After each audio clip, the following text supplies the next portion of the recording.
Sa listening naman 'to, sa listening part, may 'pag nasa listening part na kayo, may ganito ring pinapakitang picture. Then pakikinggan niyo kung ano yung sinasabi nung nasa audio. So, kung nakikita niyo diyan, number one, naglilinis, number two, naghuhugas ng mga dishes, mga pinggan, number three, naglalaro ng jumping rope, tapos naglalaba.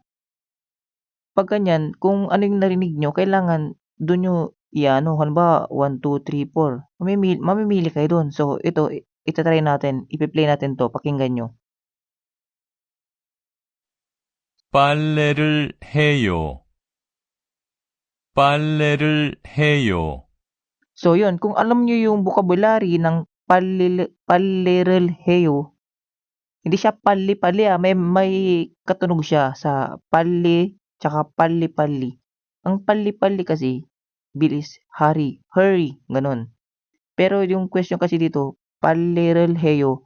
So ang sabi niya, um, maglaba ka, to watch clothes, parang gano'n. Wash your clothes, parang mga gano'n. So, i-identify niyo diyan kung saan yung narinig niyo. So, kung number one, naglilinis, number two, naghuhugas ng mga pinggan, number three, naglalaro, then number four, naglalaba. So, kung alam niyo yung vocabulary ng naglalaba, palle, alam niyo na yung sagot. So, i-click niyo lang siya. Ganito na ganito yung ano, concept sa listening. So, kung nakita niyo yung sagot yung number four, i-click niyo yung number four, letter D. Okay? I-click natin yung number four. Tapos next tayo. Another example, makinig po. 시계, 시계. So, gano'n lang po sa ano, sa listening. 'Pag nasa listening part na kayo, dalawang beses lang siyang babanggitin. So, talagang kailangan niyong makinig ng mabuti, makinig kayo ng maayos.